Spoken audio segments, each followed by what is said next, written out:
അയ്യോ ഇതെന്താ കാണുന്നത്? പാത്രമൊക്കെ കഴുകിയിട്ട് വൃത്തിയാക്കിട്ട് പോയതല്ലേ ഇപ്പൊ ഞാന്. ഇന്നെക്കൂട്ട് വയ്യ, പണിയെടുത്ത് മനുഷ്യൻ മരിച്ച്. ഇവരെവിടെ പോയത്? ശാലുവോ?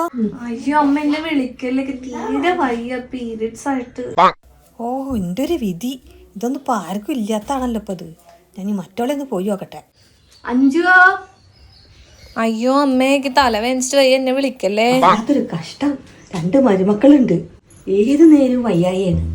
ഞാൻ ഇവിടെ ഒരാളുണ്ടല്ലോ എല്ലാം ചെയ്യാൻ വേണ്ടിയിട്ട്. ഇതേപോലത്തെ ഒരു വിധി ആർക്കും കൊടുക്കല്ലേ ദൈവമേ. ഞാൻ കാണിച്ചു തരാം. നാളെ ഞാനും വയ്യാന്നിട്ട് ഞാൻ അവിടെ കിടക്കും. അമ്മ എന്നൊന്നും ഉണ്ടാക്കിയിട്ടില്ലേ അമ്മ? തീരെ വയ്യ മക്കളെ. ഞാൻ ഒരു ഭാഗത്ത് കിടക്കട്ടെ, ഞാൻ ഒന്നും വെച്ചിട്ടില്ല.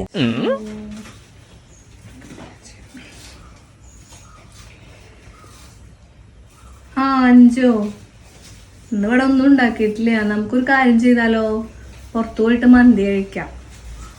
ആ എന്നാ വാ വേഗം. മന്തിയാ? അതിന് ഞാൻ ചിക്കൻ കഴിക്കില്ലല്ലോ. അമ്മയ്ക്ക് വയ്യല്ലോ, അമ്മ വല്ല കഞ്ഞി ഉണ്ടാക്കി കുടിച്ചോ? കഞ്ഞിയാ? അതിന് മാത്രമുള്ള വയ്യായൊക്കെ എനിക്കുണ്ടാ? ഓ, താൻ കുഴിച്ച കുഴിയില് താൻ തന്നെ വീണ്.